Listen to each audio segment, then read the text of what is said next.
12वीं कक्षा की राजनीति विज्ञान के पहले पाठ शीत युद्ध के दौर के बारे में बताने जा रहा हूँ। और इसके लिए मैंने एक पहले भी प्रीवियस वीडियो डाल रखी है। मुख्य तथ्य की जानकारी हम जब भी ले रहे थे और आज भी मुख्य तथ्य के बारे में जानकारी लेंगे इस पाठ की। तो इसमें जो पहला तथ्य है, विकासशील या नव स्वतंत्र राष्ट्रों ने शीत युद्ध से अलग रहने के लिए गुटनिरपेक्षता नीति अपनाई। मैंने आपको बता रखा है गुटनिरपेक्षता नीति क्या थी कि दोनों ये जो बड़े देश थे अमेरिका, सोवियत संघ, उनसे दूर रहने की नीति और शस्त्र न उठाने की नीति। दूसरा तथ्य है विकासशील देशों ने विकासशील देशों की विकसित देशों पर निर्भरता को कम करने के लिए 1970 में नई अंतर्राष्ट्रीय आर्थिक व्यवस्था की स्थापना की। तो ये जो नव स्वतंत्र देश थे, छोटे या बड़े भी, तो ये विकासशील देश थे। उन्होंने क्या करा कि विकसित देशों पर डिपेंड ना होना पड़े, तो इसके लिए उन्होंने क्या करा कि अपनी एक व्यवस्था बनाई, संगठन बनाए, और जिससे उनके देशों की आर्थिक विकास हो सके। इसका तीसरा जो तथ्य है, पॉइंट है, गुट निरपेक्ष आंदोलन और नई अंतर्राष्ट्रीय आर्थिक व्यवस्था द्विध्रुवीय विश्व के सामने एक चुनौती बनकर आए थे। तो देखिए, गुट निरपेक्ष आंदोलन ने सोवियत संघ और अमेरिका को भी परेशान कर दिया था, क्योंकि ये बनाए उनके लिए गए थे, क्योंकि इनके गुटों में शामिल ना होना ये चाहते थे नव स्वतंत्र राष्ट्र। और अंतर्राष्ट्रीय आर्थिक व्यवस्था ये जो विकासशील देश थे इन्होंने आपस में बनाई और द्विध्रुवीय विश्व के सामने एक चुनौती बनकर आए थे। यानी द्विध्रुवीय क्यों कह रहे हैं? क्योंकि दो महान देश थे अमेरिका और सोवियत संघ, उसकी नीति में ना मिलना।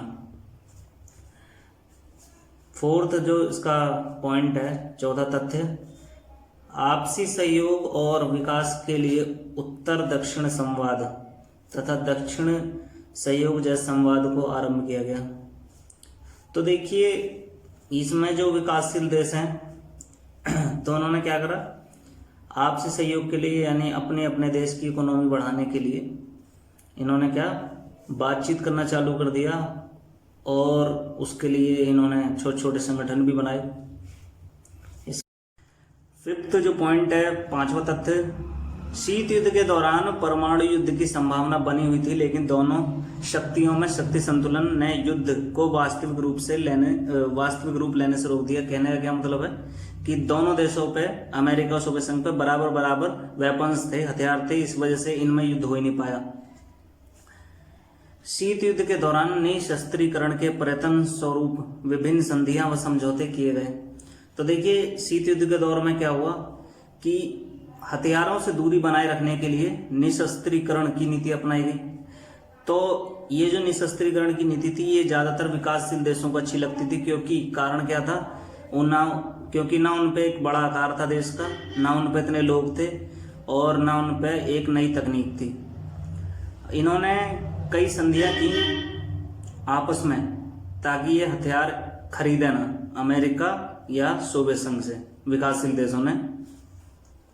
इसका सेवंथ जो पॉइंट है, सातवां तथ्य, दोनों महाशक्तियों ने अपनी शक्ति वृद्धि हेतु सैन्य संगठन बनाए। तो ये जो दो देश थे इन्होंने क्या करा, अपने जो हथियार को बढ़ाने के लिए और अपना दायरा बढ़ाने के लिए कई सैन्य संगठन बनाए। अप्रैल 1949 में उत्तर अटलांटिक संधि संगठन, शॉर्ट फॉर्म नाटो, अमेरिका द्वारा लोकतंत्र को बचाना।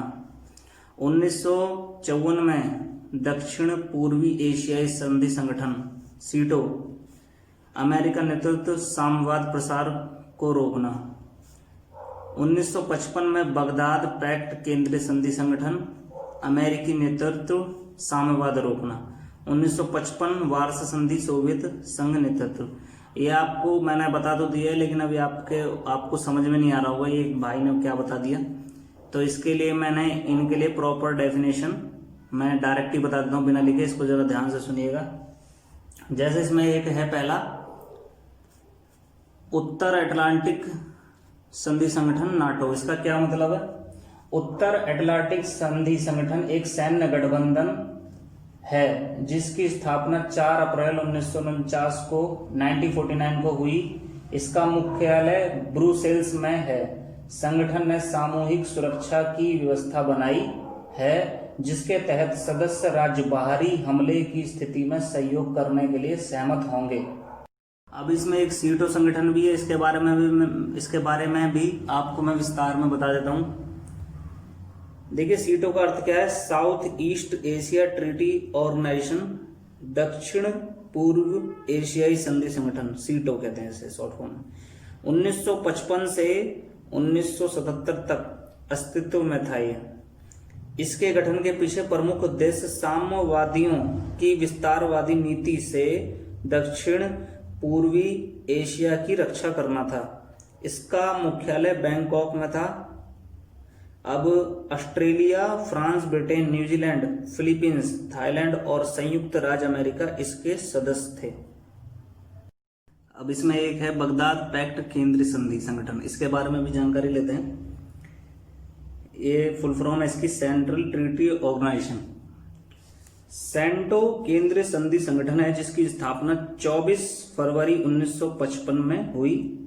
सेंटो की स्थापना ईरान, इराक, पाकिस्तान, तुर्की, यूनाइटेड किंगडम इन 5 देशों ने मिलकर की थी। सेंटो को बगदाद संधि एवं मध्य पूर्व संधि संगठन के नामों से भी जाना जाता है। इसको उत्तरी टायर के नाम से भी जाना जाता है। सेंटो एक प्रकार का अंतर सरकारी सैन्य संगठन है जिसका मुख्यालय अंकारा में है। 1955 में इराक और तुर्की ने साम्यवाद के प्रभाव को रोकने के लिए सेंटो संधि पर हस्ताक्षर किए। इनका उद्देश्य था मध्य पूर्वी भाग को साम्यवादी प्रभाव से दूर रखना। इसमें एक और बात बताई जा रही है, वार्सा संधि। तो ये है क्या और इसका क्या नाता है सोवियत संघ से, तो मैं आपको बता देता हूँ। नाटो के जवाब में सोवियत संघ के नेतृत्व में पूर्वी यूरोप के देशों के गठबंधन ने सन 1955 में वार्सा संधि की। इसमें ये देश सम्मिलित हुए जैसे सोवियत संघ, पोलैंड, पूर्वी जर्मनी, चेकोस्लोवाकिया, हंगरी, रोमानिया और बुल्गारिया। इसका मुख्य काम था नाटो में शामिल देशों का यूरोप में मुकाबला करना। इसके आगे के मुख्य जानकारी मैं नेक्स्ट वीडियो में दूंगा। वीडियो पसंद आए तो इसे शेयर, कमेंट, लाइक जरूर करें। धन्यवाद।